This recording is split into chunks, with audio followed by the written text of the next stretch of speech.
everybody, and welcome to the media show on the Pod TV network. I'm Nick Bellavita. I'll be the moderator of today's show. And today's show is revolving around an icon in America called Sports Illustrated. And everybody knows they have their, what they call bikini contest or whatever it is. Well, Sports Illustrated looks like they just died. They fired all their people, they laid everybody off, and no more Sports Illustrated. So we're going to bring in our journalist from around the United States and around the world. First of all, gentleman who has more than 100 years in journalism, has a degree in journalism from Marquette University, which right now is a good basketball team. Bring in Mark Lee to discuss the death of Sports Illustrated, which is a big one for fans of the U, because they said a long time ago that the U should drop football. Guess what? We just dropped Sports Illustrated. Now, with that, also, we do have a person who is from San Francisco, California, an author of a book, Chess for Dummies, a FIDE master himself, Jim Eade. And maybe he has some comments on the death of Sports Illustrated. Yes. No more bikini issues. Okay, for you, Jim. Forget it. Okay, and then, of course, in Canada, we're going to bring in the head of the Ukraine show and also the Modern Investments, Sasha Starr. Welcome to the media show. And today we're going to be discussing something very interesting that just took place, which is Sports Illustrated, which I don't know, do you get Sports Illustrated in Canada, Sasha?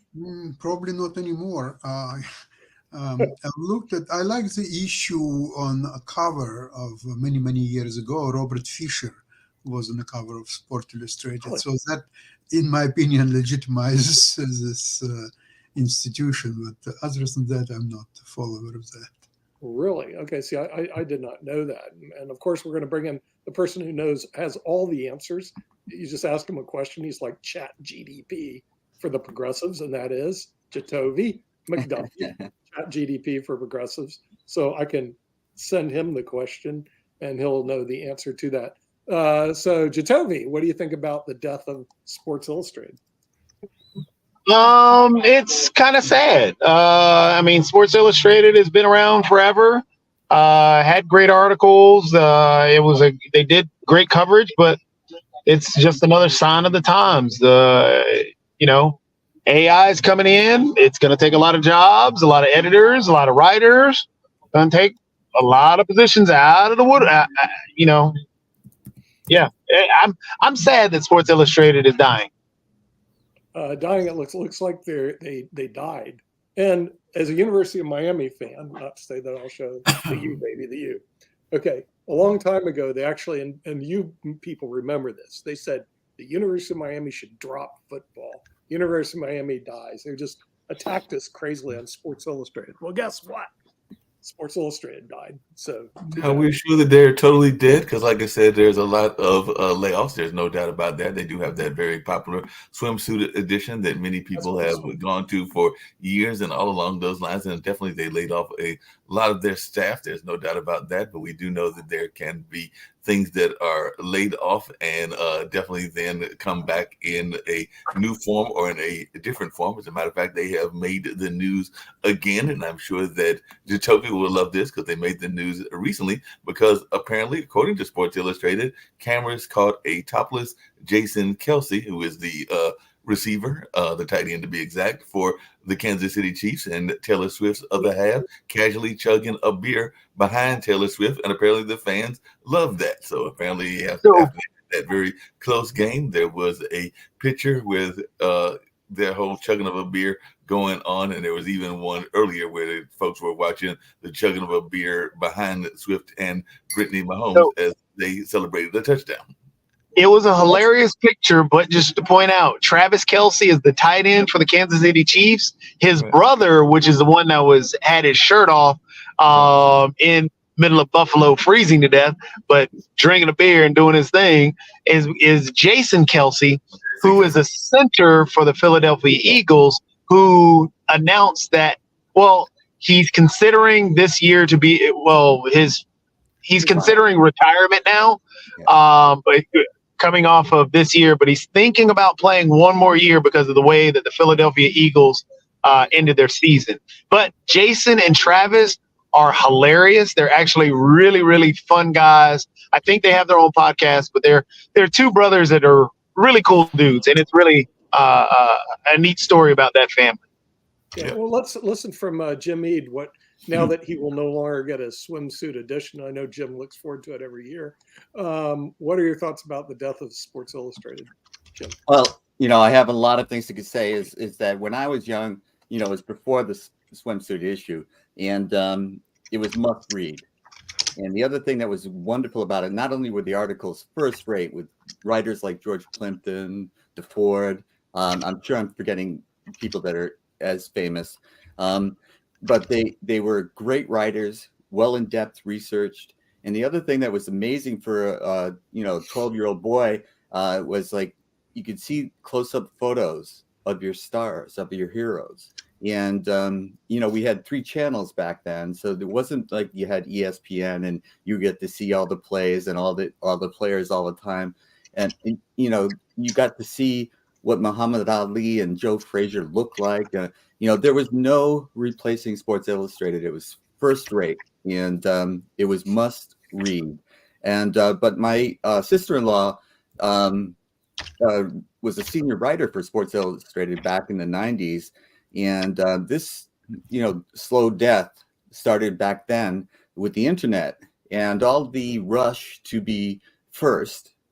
Instead of paying her to write well-researched articles, they put pressure on her to put something online very quickly and, small doses, but very quick.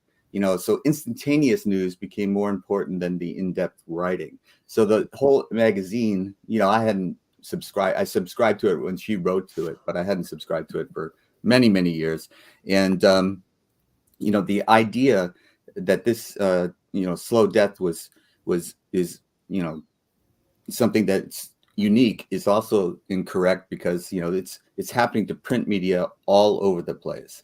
But it's a death that really strikes home to people like myself, like Jacoby, because, it really served the purpose that no other magazine did. And it also brought to issue things like gender, race.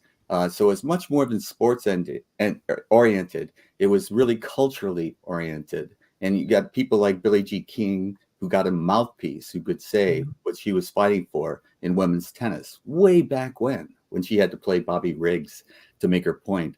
And these types of things can't be replaced by this immediate loop that we're in on the internet. So Sports Illustrated as a print magazine will die. Well, it stays on as an online procurer of sports news. That's another question. And the people that they laid off, by the way, were the union people. Mm-hmm. So they're not out of business. They just laid off all the people that were on a union. So it's cost cutting, and it's their emphasis will probably still be on instantaneous news online. Yeah, but along those same lines, Jim, and everything, they're not the only ones, because I know that in your area, the LA Times just recently announced a bunch of layoffs. Surprisingly, NBC News, the Washington Post, and another magazine that I used to enjoy reading, or at least several of their publications, because I think they have more than one, but Condé Nast has also have laid off people as well, and everything. Yeah. But I was just wondering y'all's thoughts about this, because apparently, like you just said, because of the internet, a number of publications, particularly print publications, are going to be either strictly online, or they may actually not be anymore, which is what Nick was alluding to and everything. But how important has this internet and social media wave been to the death of newspapers? I know that even here in Durham, and Jatovia is aware of this, there have been some weeklies that have changed their format and maybe aren't as investigative reporting as they used to be. I think about like the Independent, which is here in Durham, but there have been other publications, including some in our African-American community, that have the family members have gone on to the ancestral lands, and there doesn't seem to be any hope of them returning, even though the Carolina Times was a very prominent paper in this area in that sense. But after they closed shop, after one of the last family members passed away, and the next generation doesn't want to take it over, then it becomes a question of whether some of these publications are going to be gone for good, to Nick's point and everything. But what is our thoughts around the impact of the internet? Well, Mark, even closer to your home, the famous Baltimore Sun has just been purchased, and they for many years have been struggling for the same reasons that we're talking about. LA Times, Washington Post, but the Baltimore Sun has been acquired by a Trump supporter. Right. So, instead of reporting the news, there's almost certainly going to be, an agenda in that paper. So the papers that still exist, they may have an agenda rather than being the free press that we always associated with newspapers. Yeah. Well, is this what we're going to be seeing more, is print media death? Sports Illustrated being an icon, that looks like it's dying. Condé Nast, which I used to get their travel, it might be dying. LA Times dying. Washington Post dying. Is it because print media just really today cannot compete against the internet and social media? So I should ask the person who knows everything. So I'll ask Jacoby, since he's driving Uber. Is print media just going to die out because social media is killing it? I think I'm in a bad area, and hopefully you guys can hear me. But yes, print media, it will ultimately die for digital, online, everything else, because of the speed, the pace. Media is a business. I mean, we have to remember that. The news is a business. It's not that it's some free thing that's out there that's paid for, that's, the money comes from nowhere. It's a business. TMZ took off because of salacious interviews and everything else online. It's a business where you can get your clicks, where you can get your likes, where you can get your eyeballs. Yeah, it's print media doesn't have that anymore. You're not, you have no smiley face that you can put, or a thumbs up that you can put on top of anywhere in print media. You can do that digitally. I can check on social media and put something out there that is a lie regardless, but people like it. You know what? I got money off of saying whatever I can. And yeah, so print media is going by the wayside, sadly, but it'll go online. Microsoft, they used AI to write some news articles to be placed on Bing and stuff like that. So yeah, AI is here. It's not going anywhere. So that means My Mother Jones magazine is going to die? Yeah. Is that what you're saying? Yep. Long time. Yeah, Mother Jones will be going as well eventually and everything. But, it's impacted a lot of media, because one of the things that I used to enjoy, and I don't know everybody else, but maybe Jim can relate, and even Jacoby, is that there was a number of ways that even radio would be very much involved in the community and everything. And I'm not seeing as much community involvement. I'm not saying that they don't have live remotes, but it was not as popular as it used to be. I mean, how many people that are watching us from New York and everything can remember the days of maybe a Wolfman Jack or somebody like that actually being at an event or being at a outside event, and definitely kind of like having that kind of communications and that kind of direct communications with the audience that they had. And while there are some folks that are doing that even here in North Carolina, I don't know that it is as popular as it used to be. And that's one of my frustrations. But Jim, you're in California, and Sasha, you're in Canada. Do you see as much of the radio announcers that are out and about the way they were in, say, the 90s, the 2000s, and definitely the 80s and the 70s? And is that something that you miss? Because it's like it's one that comes from radio, that was something that was a chance to meet those personalities, because definitely it was a very personality driven business and all along those lines. But just wanting your take on that, both Jim and Sasha. Go ahead, Sasha. Do you remember an old song by the name Death of the Radio Star? It was very popular many years ago, Right. 30, 35 years ago. So that's exactly what's happening right now. And don't forget that so-called friends of United States, all they are trying is to divide American society, and they're increasingly successful. They're doing a fantastic job. Just for illustration purposes, you understand that all the influencers are such university professors or leading students of the university or so on. They are very influential to dictate the policies and politics. And I want to tell you something that I've just looked at the gifts, so-called gifts, for American university from foreign countries since 2012. Here is the statistics. Country of Qatar, $3 $3 billion. Don't know, scare you. $3 billion, 281 millions, and so on. China, 1.7 billion. Saudi Arabia, 1.4 billion. United Arab Emirates, $635 million. Kuwait, 338 million. Russia, 141 millions. I think we should ask Russia to contribute more. Because they're selling so much oil illegally, so they could contribute slightly more. Turkey, 81 million. Iraq, 45 million. So Iraq is being helped by so many countries. They have people who have nothing to eat. Iran contributes to American University $45 million, 45 and a half to be exact. Oh, Lebanon, $21 million. Pakistan, $6.5 million. Venezuela, $4 million. Have to increase, it's too little. Well, Syria is doing better, 1.3 million. Palestinian Authority, look at this, $1 million went from Palestinian Authority to American University. Do you need any comments about that? Well, like I You said, tell me.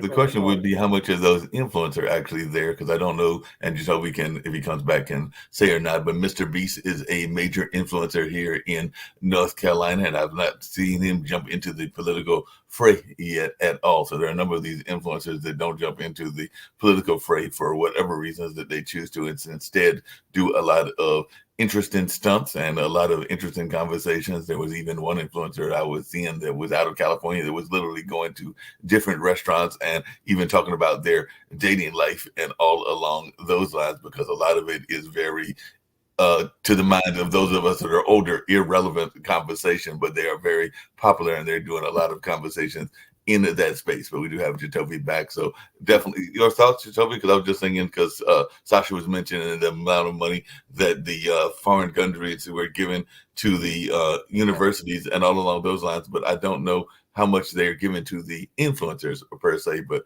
I don't know that fact or anything. But your thoughts around influencers maybe being paid by foreign governments, whether that's Palestine or whether that's Russia or a number of other things. So that's what Sasha was bringing out.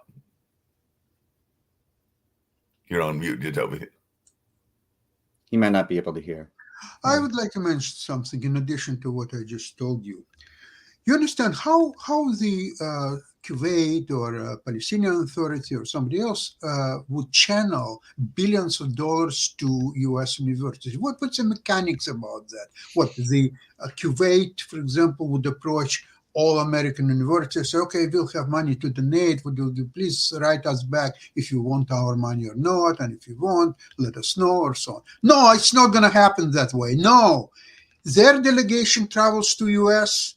to approach individual university, professors who are responsible to decide what will be accepted and what's not. And they're talking to them, or these professors are being flown to Kuwait or somewhere else to make the decisions. And I would like to check these professors and influencers' bank accounts, because I don't believe that Kuwait could deposit $4 billion, and these professors and influencers will not get a little bit of a cut from this money. I just don't believe that's not how business is being run. Okay, full stop, period. Well, like I said, there's, as I've mentioned you before, differ between Russian business ethics and U.S. business ethics, Sasha. U.S. business is even worse. I'll tell you. You know, the thing is, in Russia and Ukraine, yeah, they get a cut. In the United States, if you get a cut, you can also get cut. But since I had worked in academia and I was a professor at Campbell University, an adjunct, and also an adjunct at Northeastern University, the universities I've worked at, they have people that basically solicit money for their endowments and their and so what happens, those are the people in charge of getting basically money in the door. Don't be surprised if it was actually the universities that approached these countries to make a donation to their endowments, which then they go ahead and do.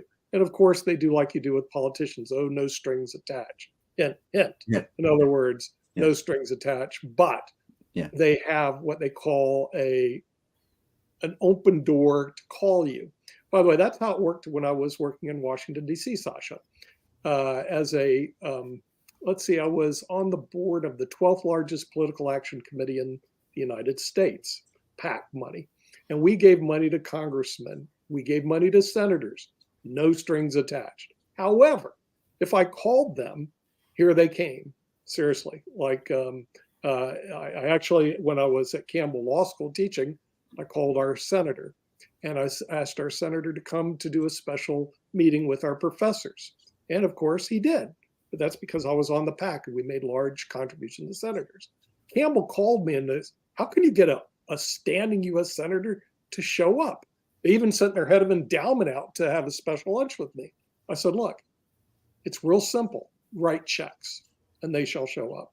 And that's how the U.S. system works. So unlike in Russia and Ukraine, where they're kind of like overt about it, here we do it very quietly and professionally, where we don't say what we're doing, we just kind of do it. Nick, one question. Okay, so you Welcome to the U.S. Let's say most likely you contribute to both parties, the Democrats and Republicans, and so therefore you can invite them for your show. Hopefully they will show up. Okay, so there is a certain exchange of goods happening, and because it's survival and it benefits both sides. Okay, so we can like it or not, we can accept it. But I just can't believe that those who are in charge of endowments and are getting the billions of dollars from countries like Qatar, they are completely independent and don't take a cut out of it. And if they don't take a cut out of it, then they're complete idiots, because they're doing something for the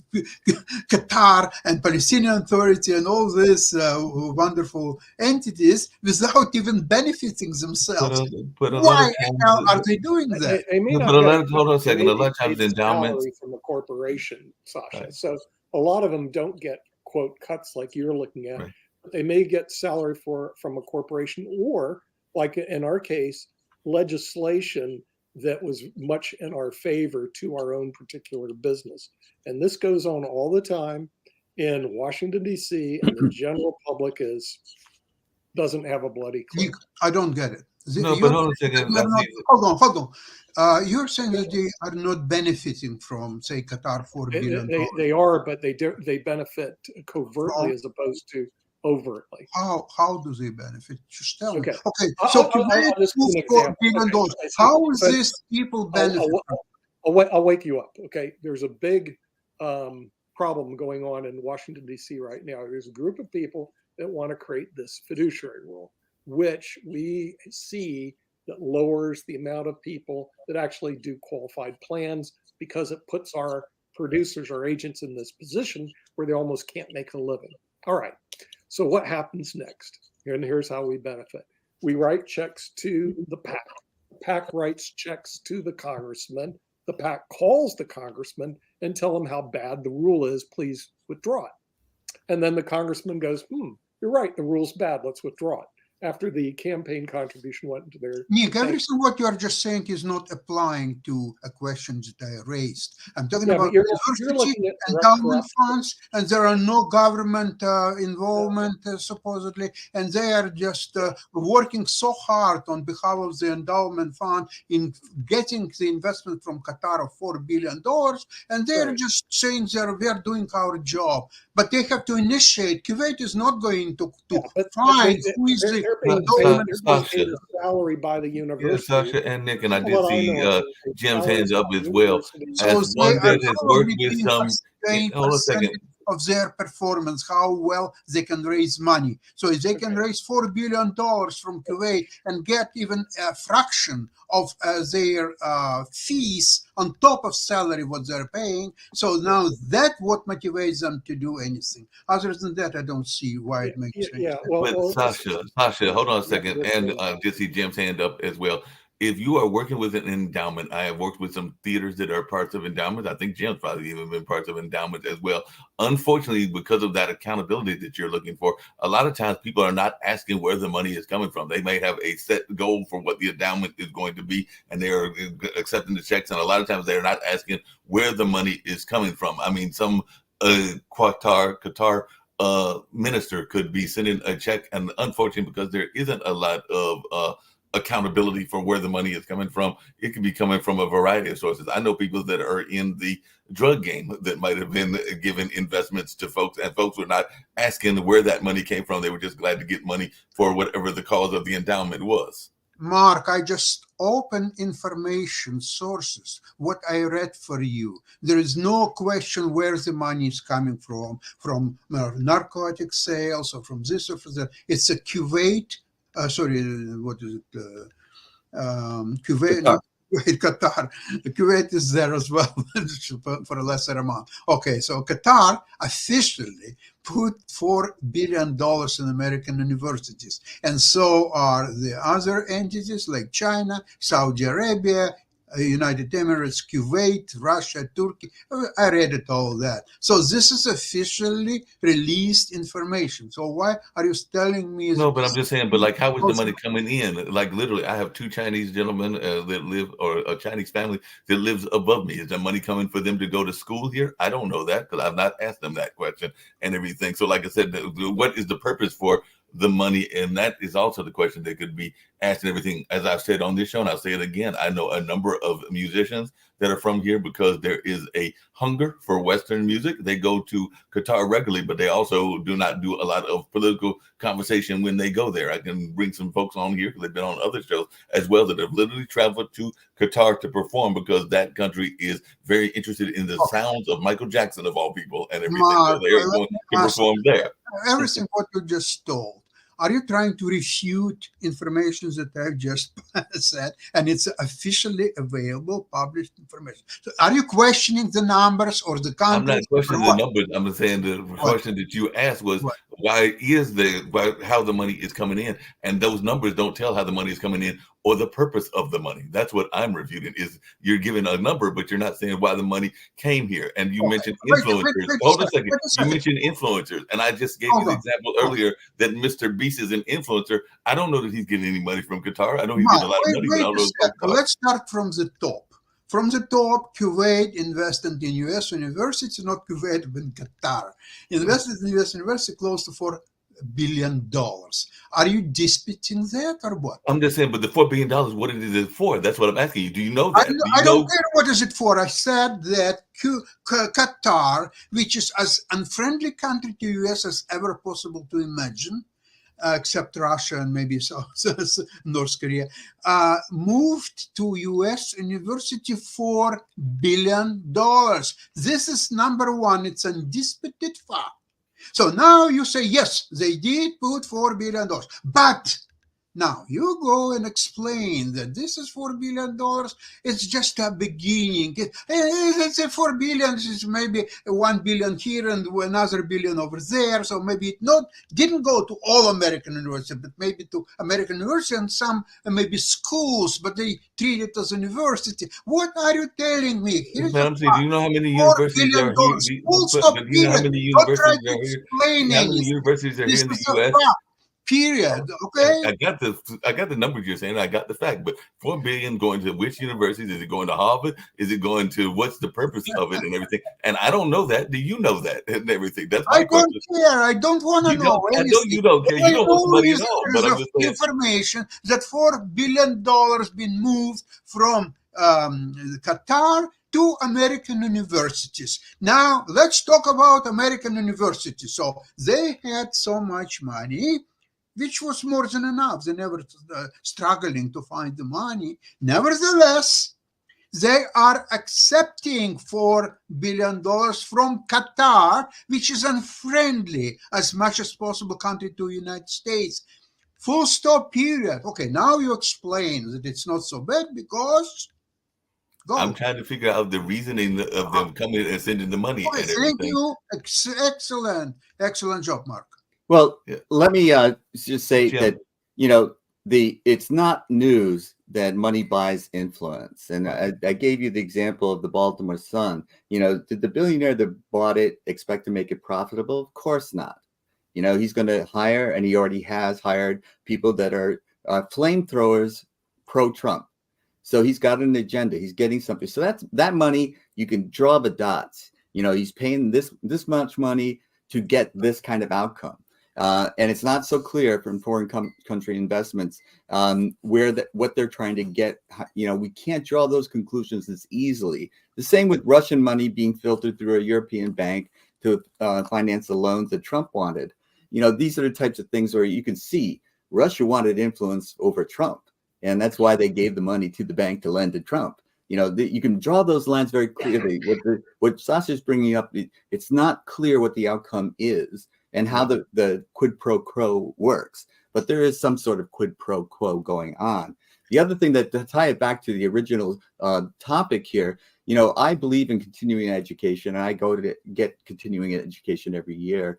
You know, and I live right by Stanford, so I go in person to Stanford to get continuing education classes and things that I'm interested in. But a lot of what I do is online, and a lot of what the universities are doing now is online. And I can take classes, and I have in Yale, Berkeley, you know, at any school that you can think of, I can get a class online, you know, as long as I pay for it. And so this movement to online is also happening. One other thing I wanted to bring up about the topic of the death of Sports Illustrated was that, you know, my sister-in-law worked in Midtown Manhattan in a beautiful building. You know, it was really prestigious, and everybody had, you know, good jobs that were paying well. And, you know, and now she's been a freelance writer. So not only is the building going away, the real estate issue affecting Midtown Manhattan because of the move away from print to online, but you know, her income is now, you know, hit or miss. You know, so the whole point of the print going away because the online world is affecting so many things, not just print, but also universities.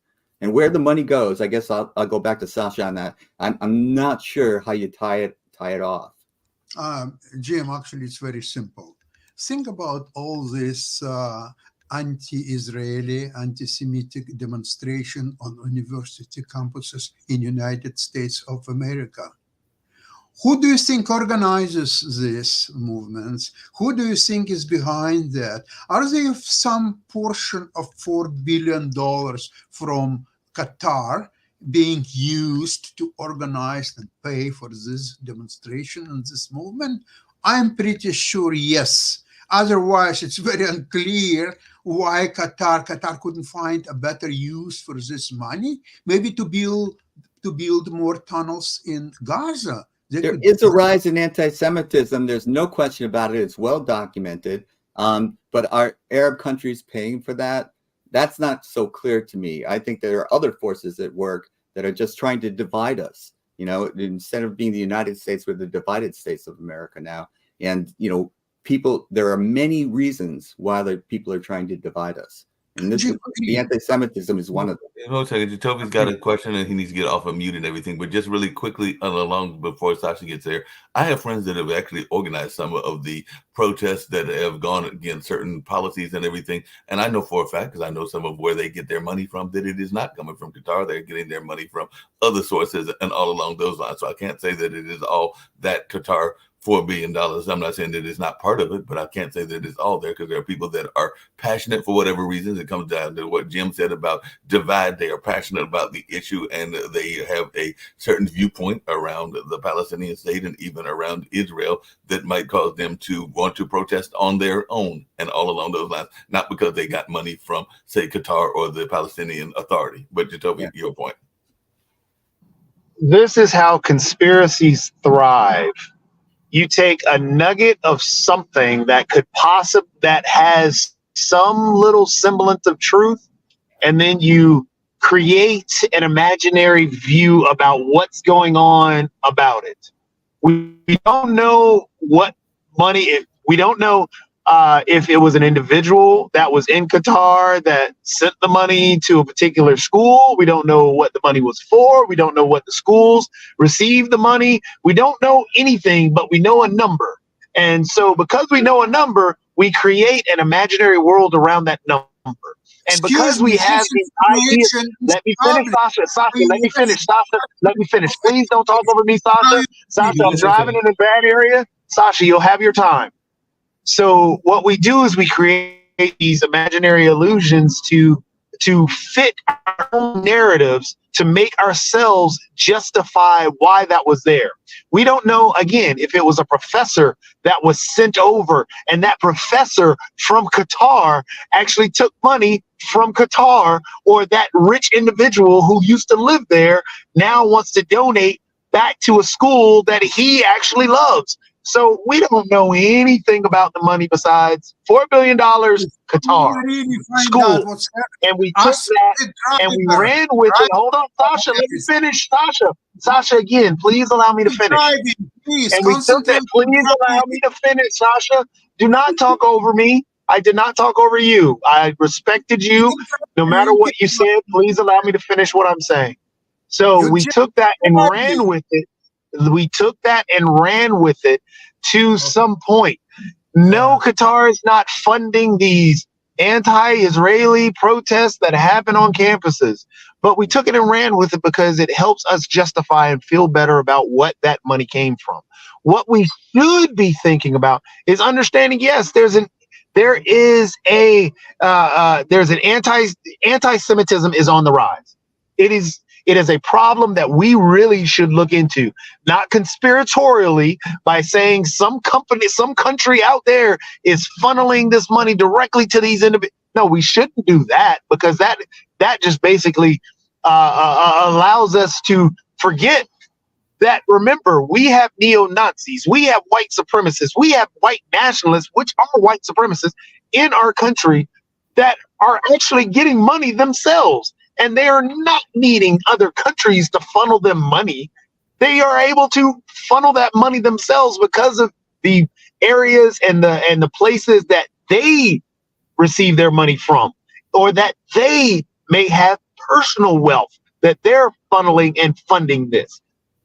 We have to look at how, for example, the leader of a party at this moment, that leader himself has actually had anti-Semitic individuals at his home and catered to them. A leader of a party quoting Hitler, leaders within the party actually expressing anti-Semitic views. They're not being funneled money from Qatar to say these things. That's what they say. So we cannot cloud this stuff or these sensitive situations with these conspiratorial ideas, because we don't have the information, and so we're just making stuff up. Like when you walk, you're scared of a dark area because you don't know what's there. You make up these imaginary things in your mind that there's a boogeyman down there. When you walk down that alleyway, there's nothing. There's nothing you should have feared. So what we actually should do, again, what we should do, Sasha, if you cannot provide what schools receive this money, if you cannot provide what this quid pro quo was for, just as Jim pointed out, then let's not spread misinformation like other news channels. Listen to me. Information is published by United States. What schools received this money? Stop that. What schools receive this money? I don't care. All I'm saying is therefore you don't have the information, and all you're doing is creating conspiracy. Go to internet. You know, when you will stop driving, you're in front of the internet. You're in front of the internet. You tell me. You brought it up. I saying that source is U.S. Department of Education. That's the end of story. You want to find out who received so much money. You brought up a conspiracy. I don't care. All I mean, you have nothing. Published information by U.S. Department of Education. That's all I wanted to say. You have nothing if you cannot prove it. Hold on a second. Jim had a question. Yeah, my take on this is that the pro-Palestinian demonstrations, I think, are there's an explanation for them, but I also think it's tragic in a way because I don't think they know what they're doing in some cases. You know, Israel's strike back on Gaza killed a lot of civilians, and people were outraged by that. And some of these people are protesting that, and I think there's a legitimate claim to do that. And people have the right to protest that. And I doubt very much that these people who only see that civilians are being killed by weapons that they can't even see coming are outraged by it. And there's also, you hear them people chanting things like "river to the sea," and it's so depressing to me because what that means is no Israel. And do I think that they know that by chanting that? I don't think they're anti-Semitic in that way. They just want the war to stop and civilians, mothers and children and hospitals being killed. They want that to stop. So there's a legitimate reason for this. Now, are the Arab countries trying to buy influence? Of course they are. How successful? I would argue that that's across the board. I would argue that there are absolutely that are in the Israeli camp and in that's why China's doing it. They're all trying to get influence, and money talks. So it's not a new story. It's an old story. It's always been true, but it's more true now than it's ever been because there are billionaires that are buying our politicians.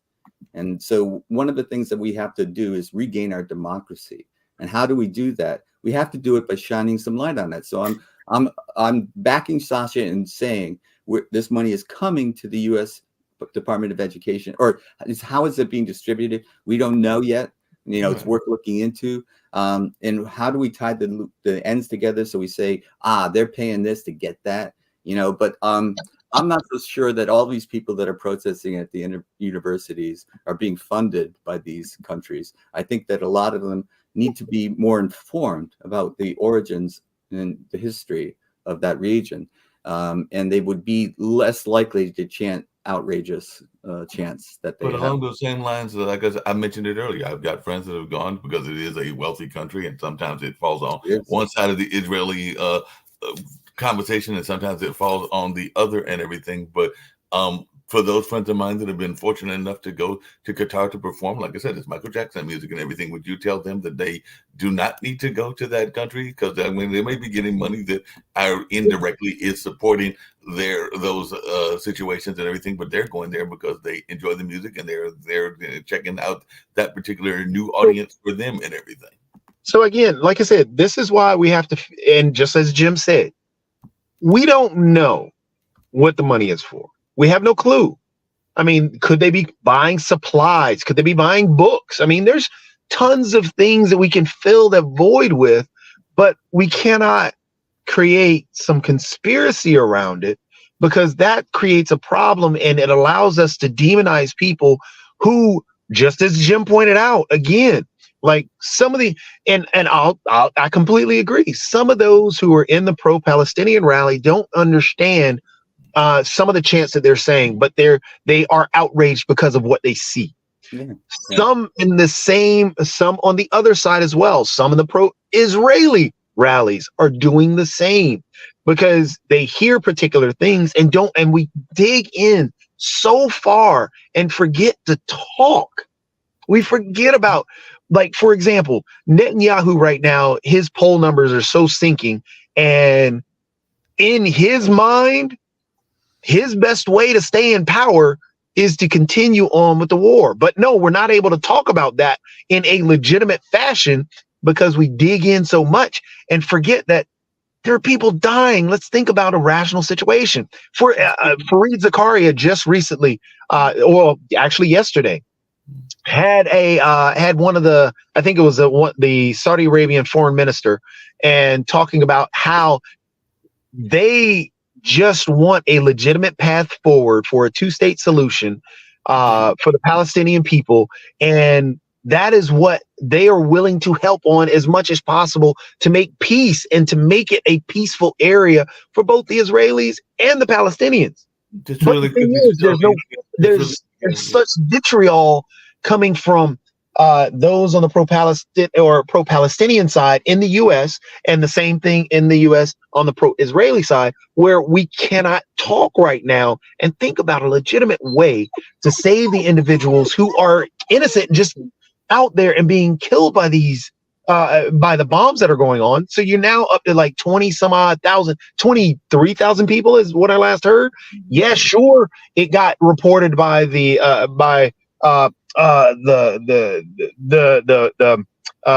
group that's controlled by Hamas. But are you telling me that it's it's such a far-fetched number looking at the destruction that's there just based on the reports and so on and so forth? So instead of arguing back and forth on, hey, they're wrong, so they should be, no, let's think about the innocent people and let's try and work together to create a solution, because both the Palestinian people should live in peace. The Israeli people should live in peace.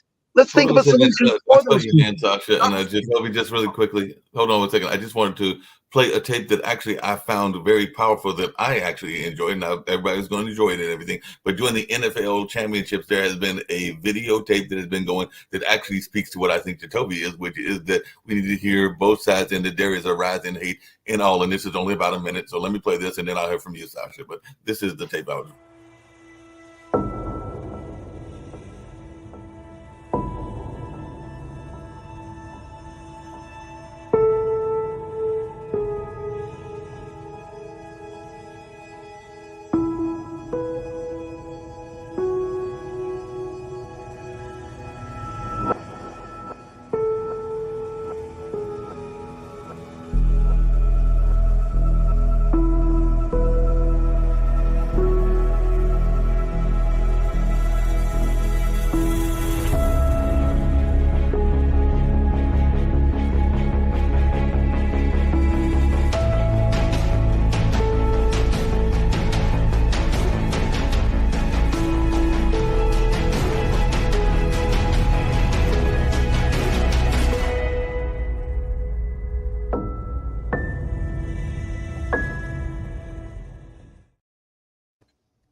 Good video.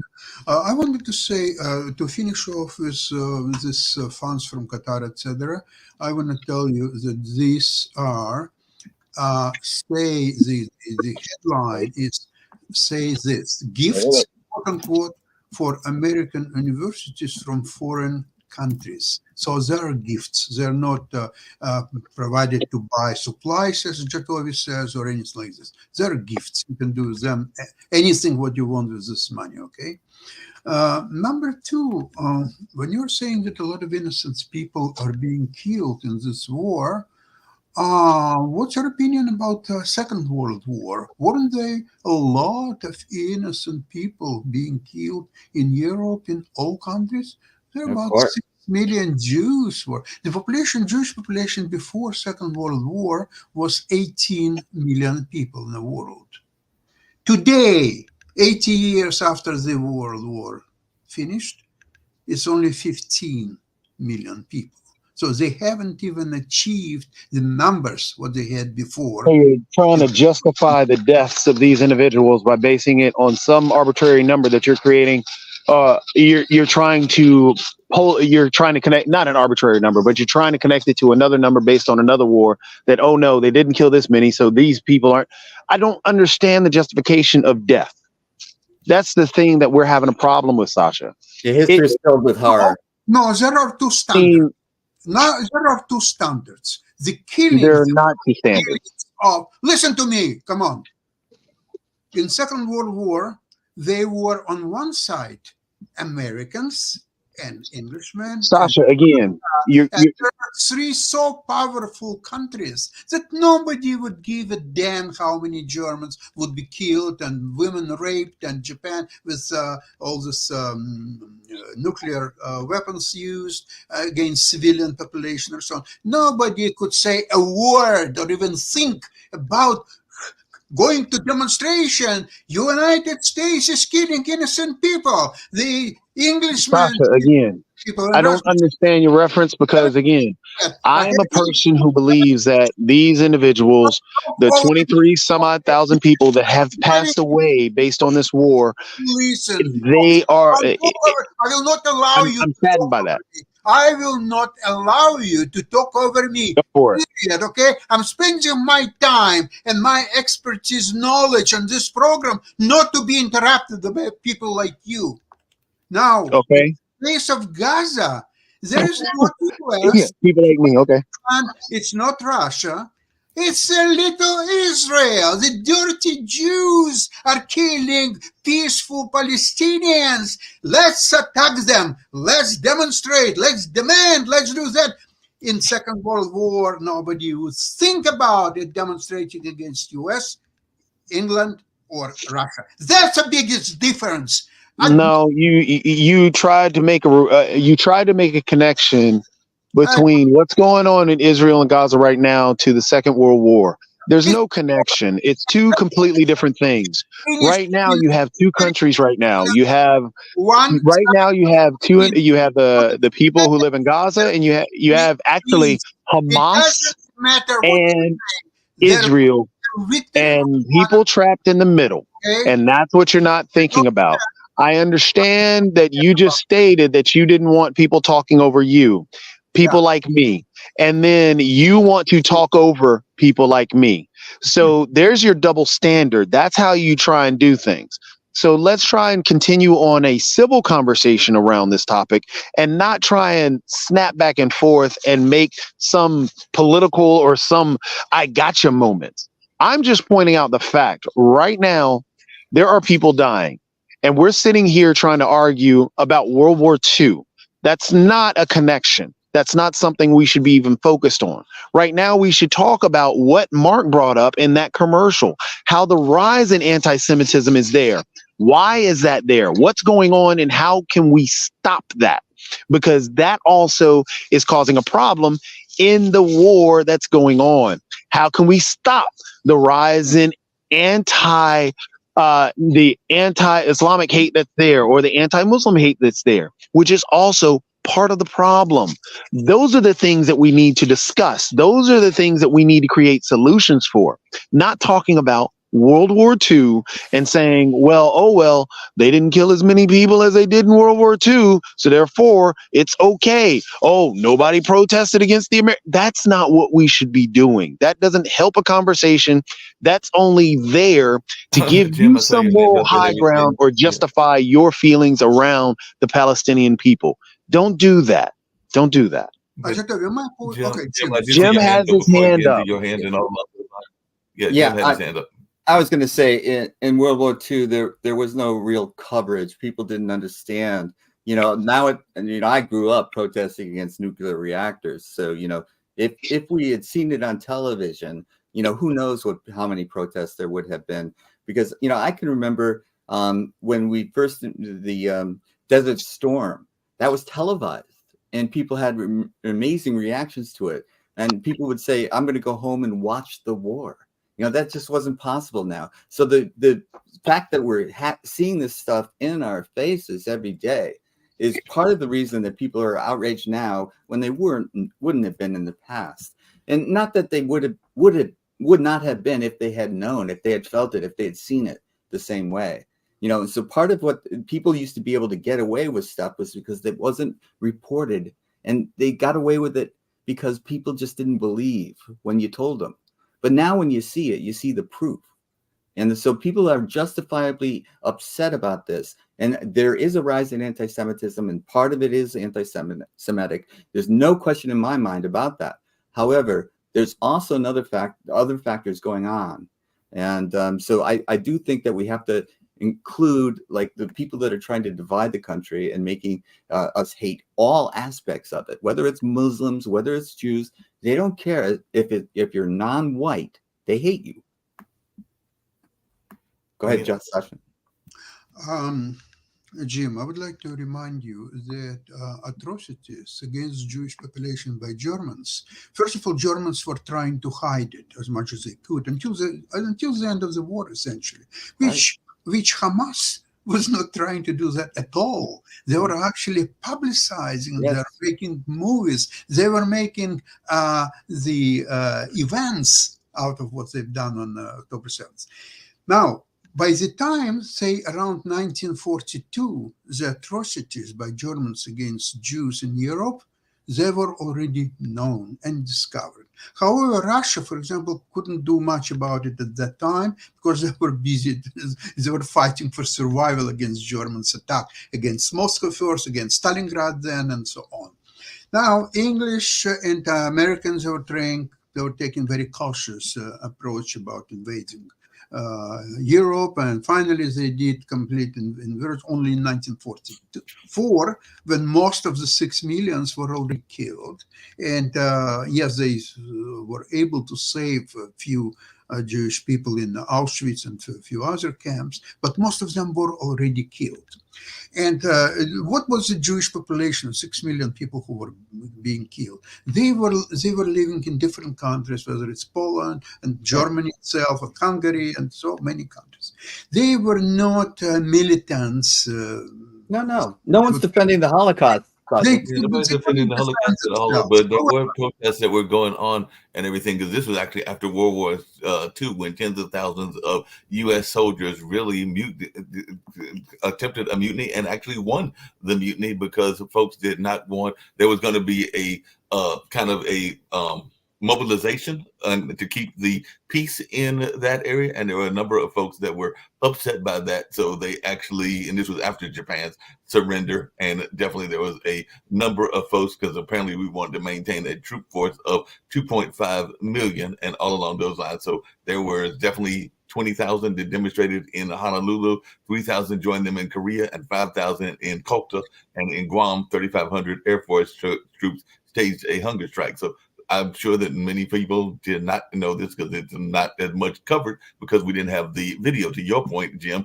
But that was a case of a protest that took place in that time and all along those lines. And before we get out of here, I did want to show this tape as well, because I do believe in being fair. And there's actually, this comes out of Canada and everything. And this was from a couple of months ago, where some people were complaining about the Muslim hate that exists as well. So in a case of being a little bit fair, I'm going to play this tape as well, and then we'll get ready to get out of here shortly. I might have a lighthearted one that has nothing to do with what's going on in the whole world politics, but this is You're addressing Hamas. Hamas, a terrorist. Thank you.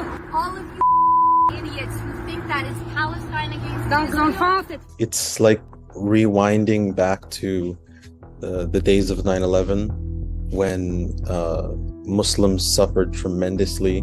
Several NGOs have reported a surge in anti-Islam hatred and anti-Arab racism in North America. Since October 7th, we've seen an increase of over 1,000% in incidents that are reported to us from schools, colleges and universities, in the streets, transit, in workplaces. You should be raped and dragged through the streets in front of your kids. That's what you Okay, do. thank you. In Canada, several Muslims received murder threats, and in the US, the annual banquet of the Council on American Islamic Relations had to be relocated after terror threats. As we know, incidents are very, very underreported. You can only imagine what the true number is.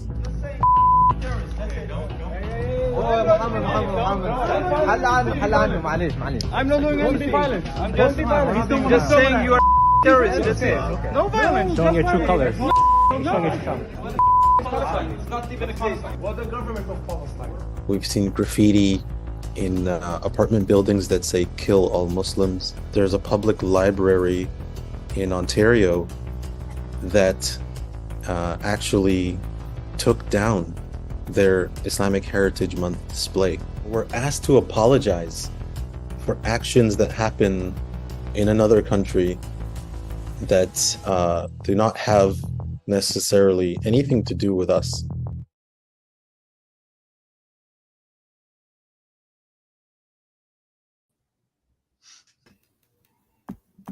So like I said, Thank you for showing that. It's a very, very weak statement of what they used there, but at least they can.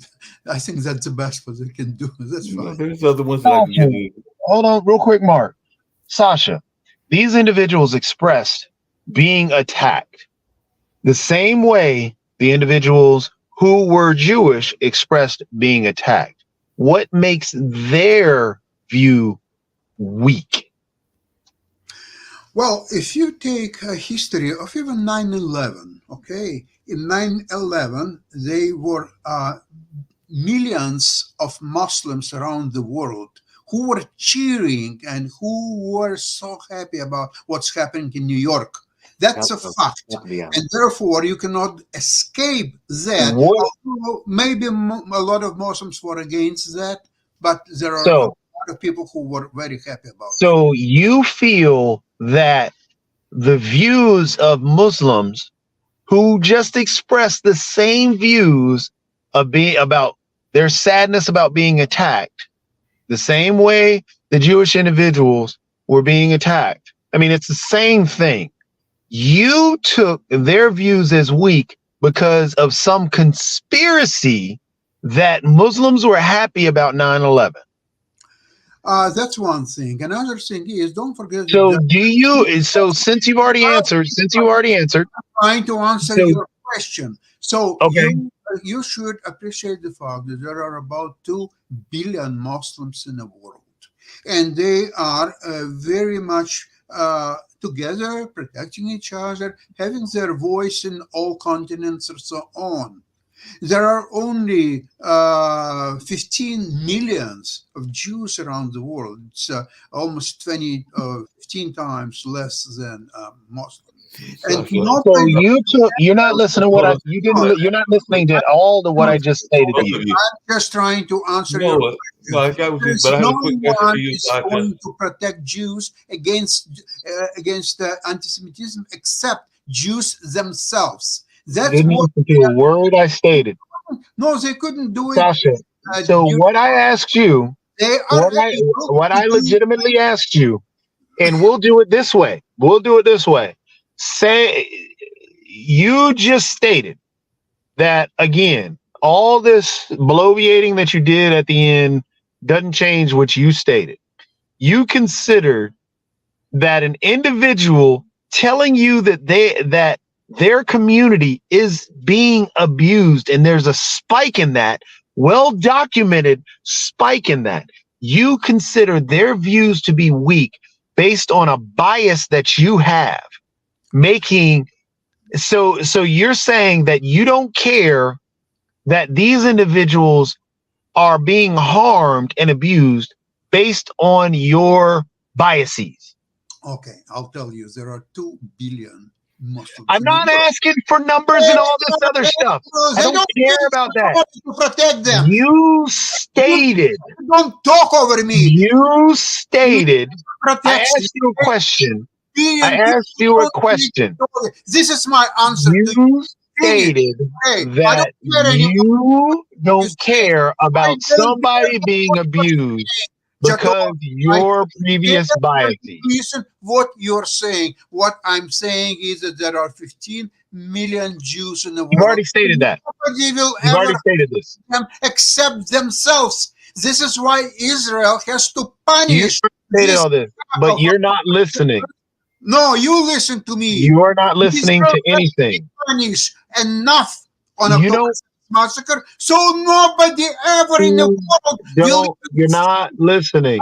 You're not listening at all. It's okay. I'm done. You Thank have you. stated. We get ready to end. But I did have my quick question Yeah. for him, which he was not going to answer, but I know we get ready to end the show and everything. Is he keeps stating this number of the amount of Muslims, but one of the things we talk about on this show oftentimes is that it is not a monolithic group. I mean, there's Sunnis, Yeah. there's Shiites, there are a variety of different types of Muslims. So I'm sure there are different types of people in the Jewish population as well. But to say that it is 2 billion Muslims assumes that they are one unified group when we know that there are multiple countries, multiple even ways of governing in those Muslim countries. I think some of them are monarchies and some are a little bit more in the capitalistic system and all along those lines, and maybe being something socialistic. But I do know that even in the U.S., we've got the Farrakhan Muslims versus the W. Dean Muhammad Muslims, and we're not even talking about like the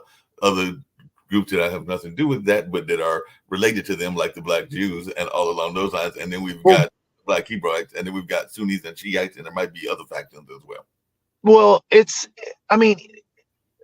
the thing that he would not even listen to is how bigoted the comment he was making was. The fact that he said that these individuals, because they're Muslim, their complaint about being abused is weak, and he doesn't care. That is exactly what he's saying. And that within itself is the problem within our society, is that people have views like that. So rather than helping someone, he's willing to let somebody suffer just based on who they are, just based on their religion, or just based on their race. That is extremely bigoted. And I hate to say it that way because it's such an inflammatory term, and you're not supposed to say it unless it is truthful. But that is the definition of bigotry. Yeah.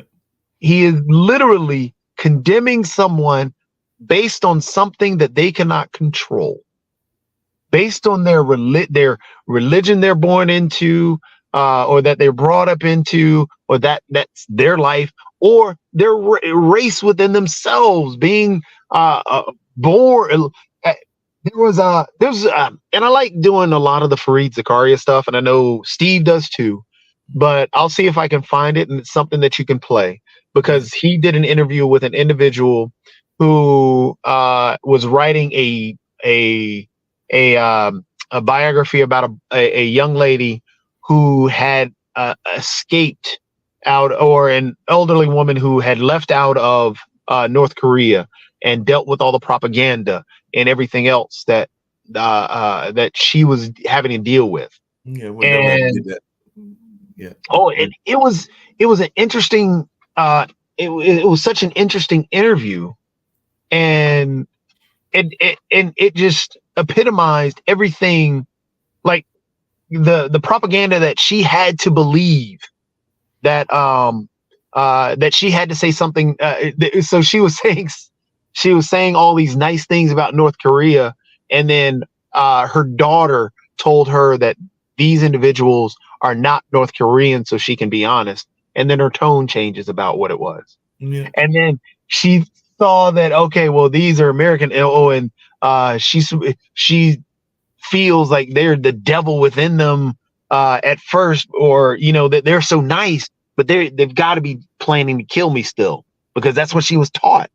Yeah, and you saw that even in the anti-Muslim tape with that woman in the car that was thinking that they were going to attack and kind of rape her and all along those lines, because that's what the imagery was of what she had seen in that attack on October 7th. But he was responding as like the gentleman was, I'm not a terrorist. I'm not even here for that reason and everything. So I thought that was a fair statement and all along those lines. But we're going to get on out of here. I just have a minor story that I was going to bring up, because I found a news story when we were talking about the media and everything. And I actually had the pleasure of interviewing the gentleman that had the Grey Poupon on his car and all along those lines when I was working in Florida. So I found one of the old Grey Poupon commercials, because he actually had a luxury, I think it was a Rolls that he had Poupon on the back of it, because he actually rented the car that was in that famous commercial. So I'd actually written a story back when I was in Boca Raton about this particular car and this particular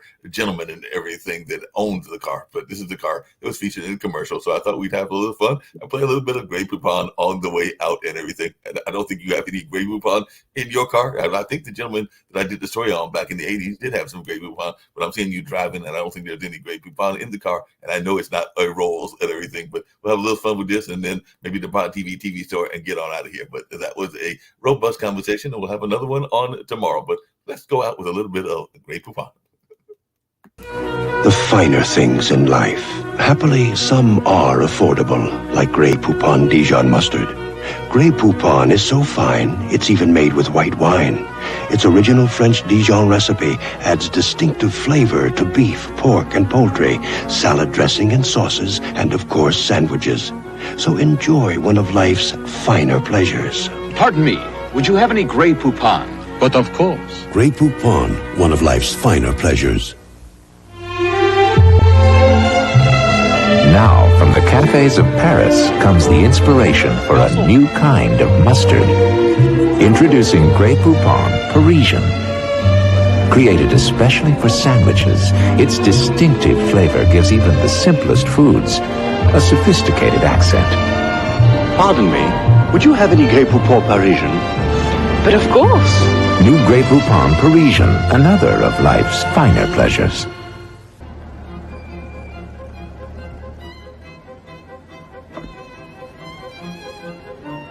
Pardon me, do you have any Grey Poupon?